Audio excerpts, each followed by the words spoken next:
Welcome back everyone to Anti-AI Monday, now not on a Monday, where another thing to add to the collection of horrible announcements is directly the idea that YouTube is now introducing an AI feature to their shorts. Just when you thought it couldn't go on any other platforms, YouTube themselves are taking it on too, and not just in the AI slop that's already on the YouTube Shorts platform. We've now entered the next stage of AI normalization, because this new feature is said to allow creators to insert their likenesses into AI-generated content. That's the pitch. But it's fine. It's only shorts, right? It doesn't really matter, right? This update was revealed by CEO Neal Mohan, who is the current YouTube CEO. We are long gone past the days of Susan, unfortunately. And this guy's very big on the AI wave, with this news coming whilst he was outlining YouTube's priorities for 2026. And since this is a branch of Google, who are a tech company, of course, it's all aboard the AI slop train. Artificial intelligence is apparently positioned as a central part of YouTube's future creator strategy, so apparently even I'm gonna be replaced. Genuinely, they're trying to replace the creators that made this platform. At the very least for the moment, they're just saying that I can now place my face into stuff. Horrifying. Where did they get my face? And in fact, anyone with a YouTube account will be able to do this, as far as I can tell. The new AI-powered Shorts feature would allow creators to use their likeness when generating more short-form videos. Because if there's one thing that made YouTube what it was a bunch of people uploading their face onto the service and letting software automatically make the content for them. Getting pretty dystopian, isn't it? It's already here. Like, the closest we got to that back in the day, I guess, was the old Elf Yourself website. Remember that?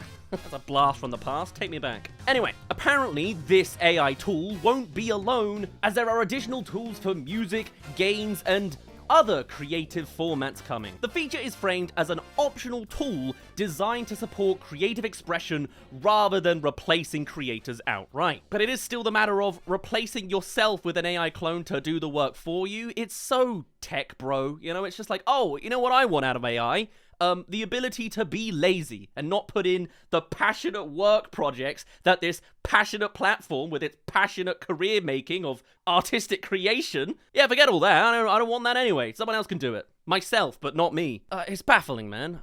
It really is getting to the point where the literal name YouTube is becoming itself ironic. A video sharing platform built on people doing unique, crazy things, and look at it now, just embracing that it's becoming an AI slop fest on here, with no real pushes to change that, other than deleting a couple of fake trailer channels, which we'll also talk about soon. Not that that's necessarily plugging the hole, as in fact it was reported that over 20% of the platform has already become AI slop. Like, wow, that was quick. 20%?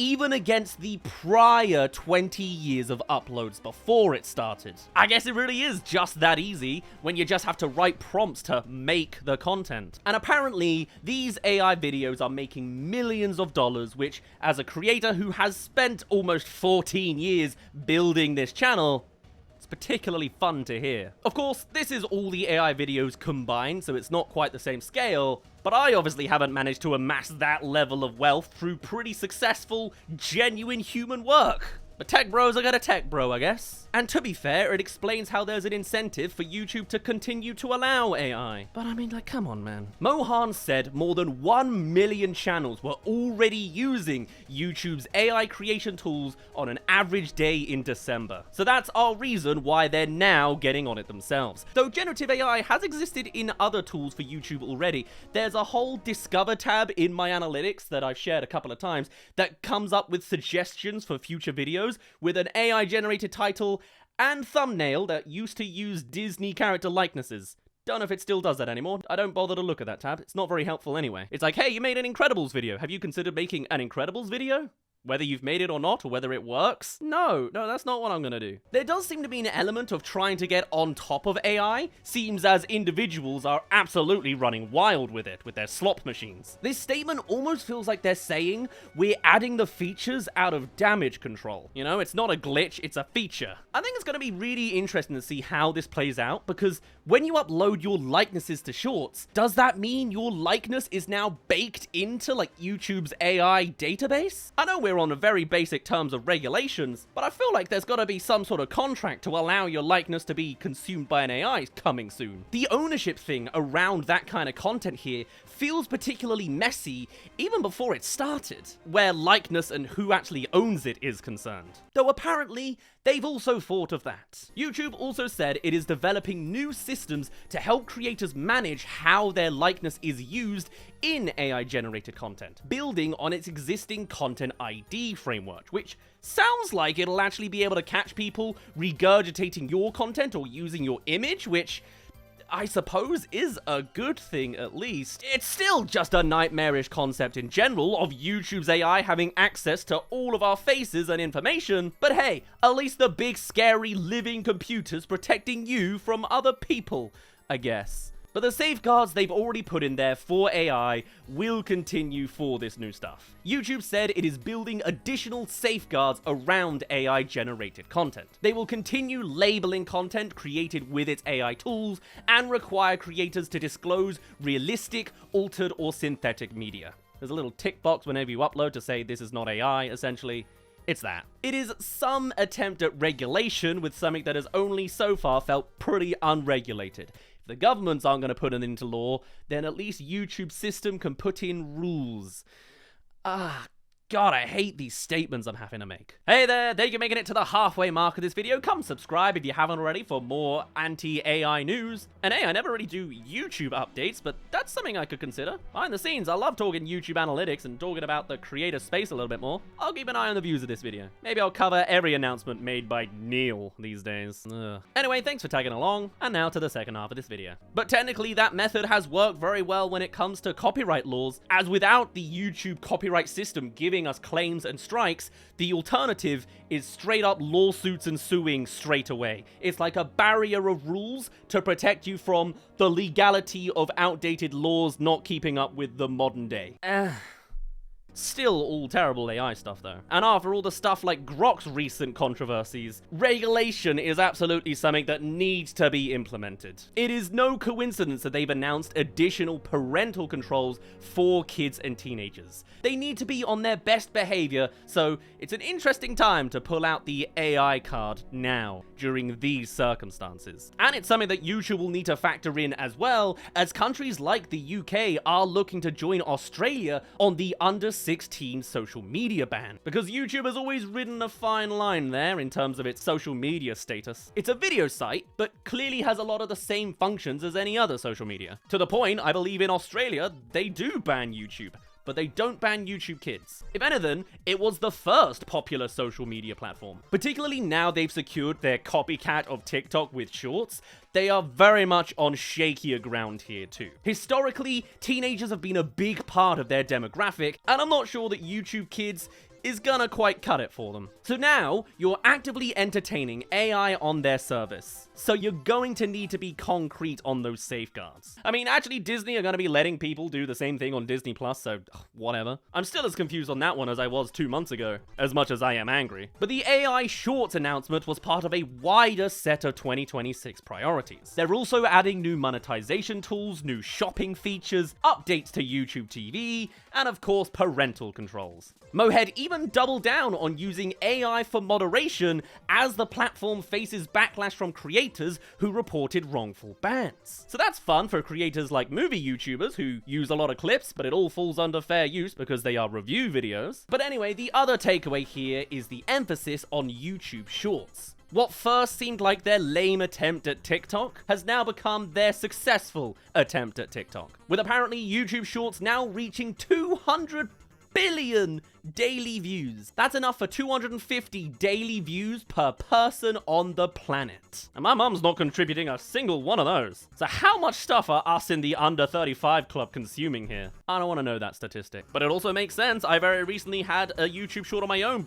pop off 2 years later. This old Playmobil one has just randomly gone and skyrocketed. Cheers, by the way, if you came from that video. And apparently YouTube accounts for the vast majority of 18 to 35s viewing now over any other TV or streaming platform. YouTube is just insanely versatile, man. They've called all streams from TikTok style to TV just covered. I own movies bought through YouTube. Google will be the BNL from WALL-E in the end. You watch this space. We'll be fired into space from our polluted planet in Google ships, I'm telling you. You see they're doing a WALL-E musical, by the way? That's happening now. Anyway, YouTube Shorts again. As well as the viewership in the billions, apparently the amount of shorts uploaded is in the millions as well. So yes, YouTube has successfully pulled a TikTok now, we can comfortably say. Time to shove AI into it. Though when your competition is Meta and Reels, of course you're gonna win. As to why they're making this Shorts expansion with AI, Mohan said, "To reduce the spread of low-quality AI content, we're actively building on our established systems that have been very successful in combating spam and clickbait and reducing the spread of low-quality, repetitive content." Which is essentially an argument that this is going to be a firewall for AI slop. The AI protects us from the bad AI. I just don't buy it though, to be honest, because people are still going to upload AI-generated stuff from elsewhere. I don't see how you can stop that on supposedly an open access platform. You can't exactly curate YouTube beyond stuff like copyright disputes. But I think the slop's going to be there, and all you've really done is created an avenue for slightly better looking slop.